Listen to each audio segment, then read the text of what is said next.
नमस्कार। आज बात करते हैं एक बहुत ही दिलचस्प और सच कहें तो एक बड़ी चुनौती की। सोचिए, 1000 साल का साहित्य, उसे कैसे समझा जाए, कैसे उसे एक तरतीब दी जाए। चलिए आज इसी पहेली में थोड़ा और गहरा उतरते हैं। 1000 साल, ये सुनने में ही कितना बड़ा लगता है ना? इसमें ना जाने कितने कवि आए, कितने लेखक, उनकी अनगिनत रचनाएं। अब सवाल ये उठता है कि इस पूरे सागर को एक समझने लायक ढांचे में कैसे ढाला जाए। ये सिर्फ हमारा सवाल नहीं है, यही सवाल कई इतिहासकारों के सामने भी था। तो जैसा कि हम बात कर रहे थे, हिंदी साहित्य का इतिहास वाकई एक विशाल सागर जैसा है, 1000 साल से भी ज्यादा लंबा। अब इतने बड़े सागर को समझने के लिए उसे हिस्सों में बांटना, मतलब कालों में विभाजित करना, ये एक बहुत बड़ा और कह सकते हैं बेहद जरूरी काम था। और देखिए, ऐसा भी नहीं है कि किसी ने कोशिश ही नहीं की, बिल्कुल की। गारसोदतासी थे, डॉक्टर ग्रियर्सन, शिव सिंह सेंगर, मिश्र बंधु, इन जैसे कई बड़े विद्वानों ने अपने अपने हिसाब से इस इतिहास को बांटने की कोशिश की, लेकिन बात वो नहीं बन पाई। मतलब उनका जो वर्गीकरण था वो उतना मजबूत या कह लें कि वैज्ञानिक नहीं माना गया। और फिर इस मैदान में आते हैं आचार्य रामचंद्र शुक्ल, एक ऐसा नाम जिन्होंने हिंदी साहित्य के इतिहास को एक ऐसा साइंटिफिक और लॉजिकल फ्रेमवर्क दिया जो, कमाल की बात यह है कि आज भी सबसे ज्यादा माना जाता है। अब शुक्ल जी का जो नजरिया था वो बहुत ही गहरा था। उनका मानना था कि साहित्य कुछ और नहीं बल्कि जनता की सोच का आईना है।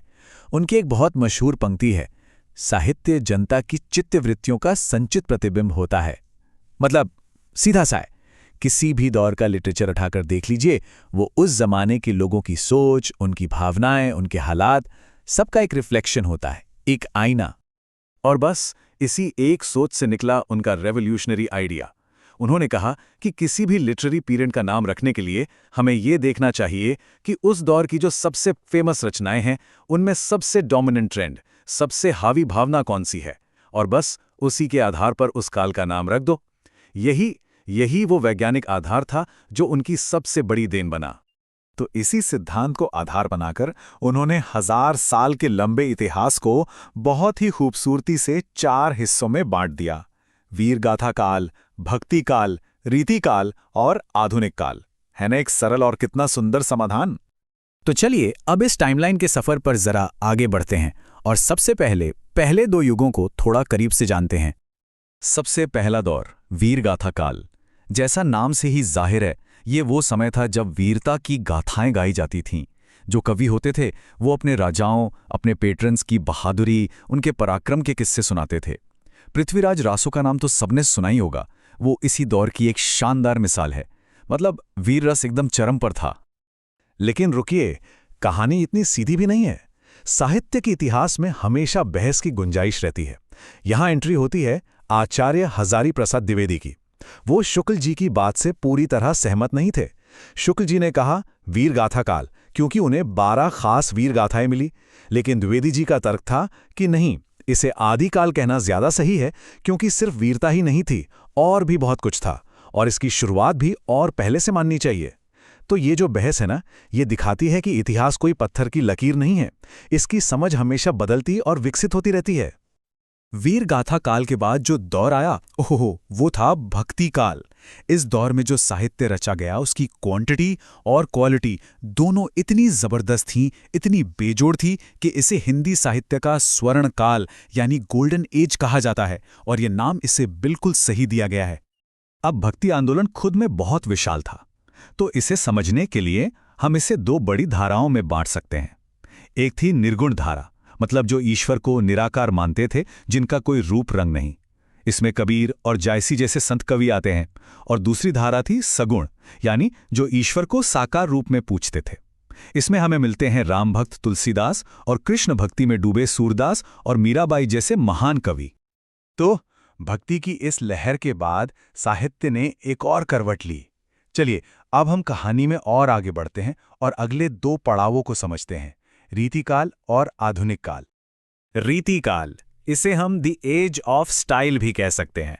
देखिए, हुआ ये कि इस दौर के ज्यादातर कवि अब राजाओं के दरबारी बन गए थे। और जब आप दरबारी हैं तो आपका मुख्य काम क्या होता है? अपने आश्रयदाता, अपने राजा का मनोरंजन करना। बस इसी वजह से उनकी कविताओं में काव्य शास्त्र मतलब रीति और श्रृंगार रस पर बहुत ज्यादा जोर दिया जाने लगा। तो कुल मिलाकर इस काल की पहचान क्या बनी? दरबारी कविता, मनोरंजन और श्रृंगार, बल्कि श्रृंगार तो इतना हावी था कि कुछ स्कॉलर इसे श्रृंगार काल कहना ही बेहतर समझते हैं। लेकिन हर नियम का एक अपवाद होता है। यहाँ वो अपवाद थे कवि भूषण। उन्होंने इस श्रृंगार के दौर में भी वीर रस की जबरदस्त कविताएं लिखीं। और फिर हम आप पहुंचते हैं आधुनिक काल में। शुक्ल जी ने इसे एक और नाम दिया, गद्य काल। और सच पूछिए तो यही इसकी सबसे बड़ी पहचान है। इस युग में पहली बार साहित्य में गद्य मतलब प्रोज का विकास हुआ। कहानी, उपन्यास, निबंध, और देखते ही देखते ये इतना जरूरी हो गया कि इसका असर कविता पर भी पड़ने लगा। शुक्ल जी ने इस मॉडर्न एरा के विकास को भी 3 स्टेजेस में देखा, जिन्हें उन्होंने उत्थान कहा। पहला था भारतेंदु युग, जहां से विकास की शुरुआत हुई।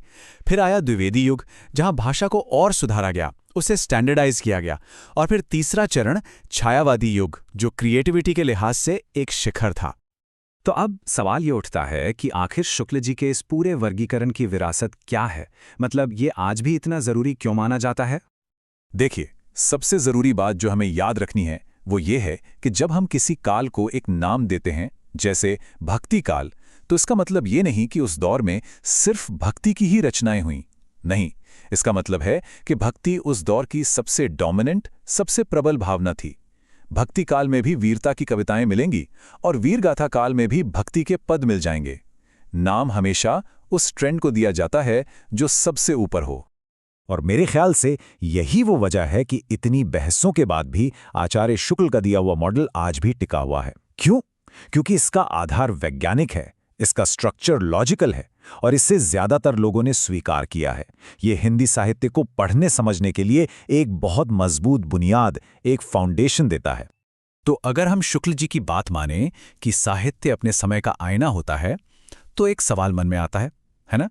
जरा सोचिए, आज से 100-200 साल बाद जब इतिहासकार हमारे इस दौर को देखेंगे, हमारे आज के साहित्य, सिनेमा और कंटेंट को देखेंगे, तो वो हमारे ज़माने की सबसे प्रमुख प्रवृत्ति क्या पाएंगे? वो हमारे इस युग को क्या नाम देंगे?